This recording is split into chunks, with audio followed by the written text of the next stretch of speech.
Welcome back to my channel. This is Coin Nomad. 안녕하세요. 코인 노마드입니다. 오늘은 세 가지의 소식을 준비했는데요. 모두 XRP에 대한 소식입니다. 첫 번째는 마이클 에링턴이 SEC의 소송권은 잘못됐다, 이런 글이 데일리 하들에 올라왔고, 두 번째는 리플사에서 앞으로의 미래는 어떻게 될 것이다. 세 번째는 Unchanged 팟캐스트에서 나온 변호사 두 분과 같이 XRP 소송에 대한 1시간 10분 동안 얘기를 했는데, 리플이 소송에 질 것이다. 첫 번째는 SEC의 리플과 XRP에 대한 소송에 의문을 제기한다. 그리고 이렇게 증권이다 아니다를 판별하는 오래된 악습 같은 하우이 테스트, 낡고 우스꽝스럽다고 말했습니다. 그래서 하우이 테스트라고 여기 나와 있죠. outdated, 구식이다, 낡았다, 그리고 ridiculous, 웃기다, 이렇게 말하고 있습니다. 그래서 에링턴은 2017년 출범한 디지털 자산 운용사 에링턴 XRP 캐피탈의 창업자이고, XRP를 활용해 블록체인 기술에 투자한 분입니다. 테크크런치 설립자인 마이클 에링턴은 SEC 소송에 대한 자신의 견해를 밝혔습니다. 이분인데 XRP에 대해서 말한 것이 이제 유튜브에도 있고 미디어에도 나와 있습니다. 하우이 테스트, 이게 증권이냐 아니냐를 구분하는 테스트, 이거는 대법원 판례에서 확립되었고 특정 거래가 증권법에 적용받는 투자 계약의 자격이 있는지 여부를 판단한다. 요즘은 하우이 테스트 말고 리플 테스트라는 것으로서 하우이 테스트가 할 수 없는 판단을 하고 있는데, 제이 클레이턴이 마지막에 퇴임하면서 SEC에 고소를 하고 퇴임을 하였죠. 새로운 정부에서 이 소송권을 다시 2월 22일 판결 전에 모이기로 합니다. 그때까지 신뢰성이 있는 어떤 정보는 나오기가 힘들 것 같습니다. 하우이 테스트는 대법원 판례에서 확립되었고 특정 거래가 증권법에 적용받는 투자 계약의 자격이 있는지 없는지 여부를 판단하는 그 법입니다. 에링턴은 어떤 것이 증권인지 아닌지는 곧 SEC 손에 달렸다. 오직 미 증권거래위원회만 이게 증권이다, 아니다 판단할 수 있는 것이요. 그것이 정답입니다. 그래서 SEC가 이제는 그 가상자산 시대에 맞게 변해야 한다, 그렇게 저희들은 생각하고 있는 거고, 그래서 일단은 100년 된 이 하우이 테스트는 쓸모가 없는 것이고, 이걸 가지고 증권이다 아니다 판단하는 것 자체가 모순이다, 이제 이런 견해를 테크크런치 설립자 마이클 에링턴은 말하고 있는 것이죠.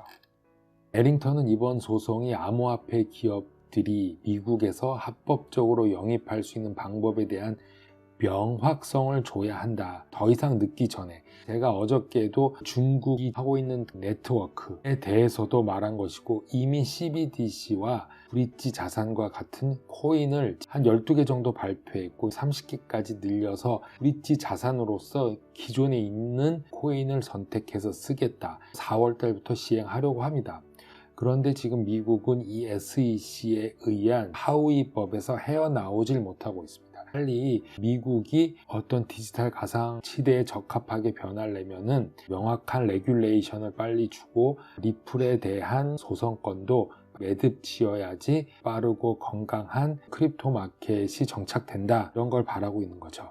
SEC는 시간의 지남에 따라 변화하고 있고, SEC 의장의 관점에서 지금 당장 변화하고 있는 실체라고 말하고 있습니다.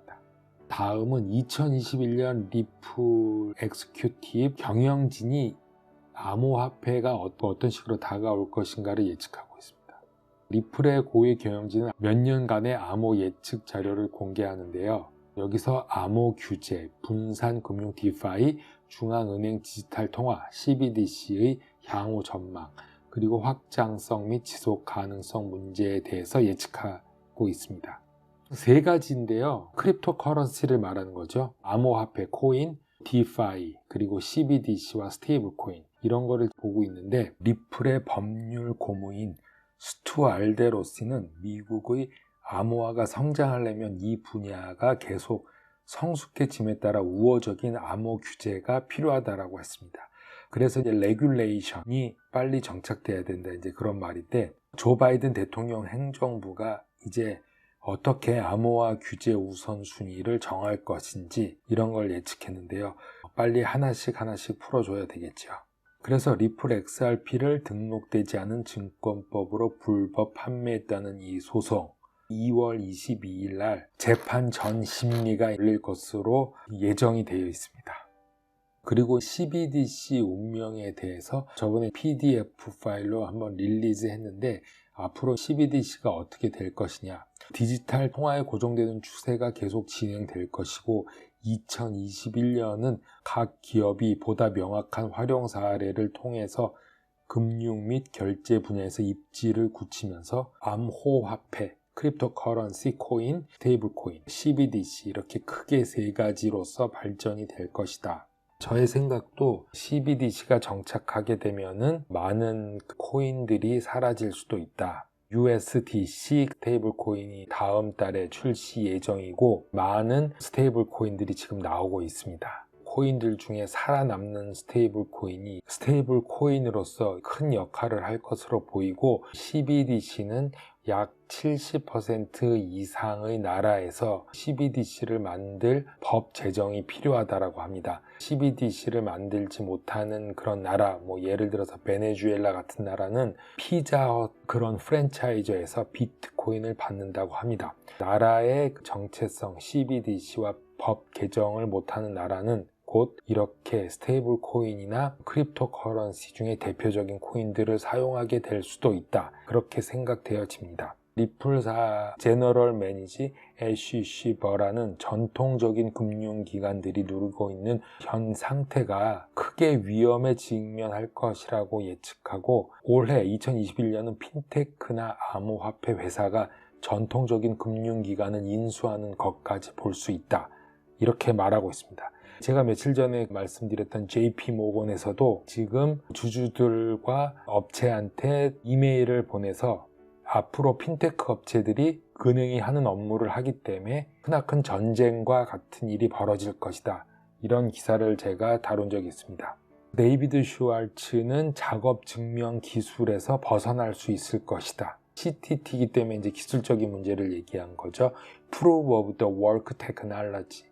작업 증명에서 벗어나고 확장성으로 간다, 그렇게 말하고 있습니다. Unchanged 팟캐스트, 요즘 이슈가 되는 분입니다. 한국 분인데 핀테크 업체 그리고 유명하신 분과 인터뷰를 해서 유튜브 동영상을 올리시는 분인데, 핵심적인 것 그리고 중요한 사항만 하기 때문에 이 업계에서는 상당히 알아주는 인터뷰 아나운서다. 보시는 것 같이 이제 오늘 다룰 내용은 이제 요겁니다. 변호사 두 분과 얘기한 거, 그리고 여기 윌리 우랑도 얘기하고, 팍소스 대표, 페이팔과 같이 일하는 팍소스 대표랑 인터뷰한 것도 이제 여기서 이제 나온 겁니다. 페이팔이 XRP를 배제하게 된 이유는 SEC에서부터의 압박이다. 증권이 아니다. 니네 이거 팔면 안 된다. 이제 이런 식으로 말을 했겠죠.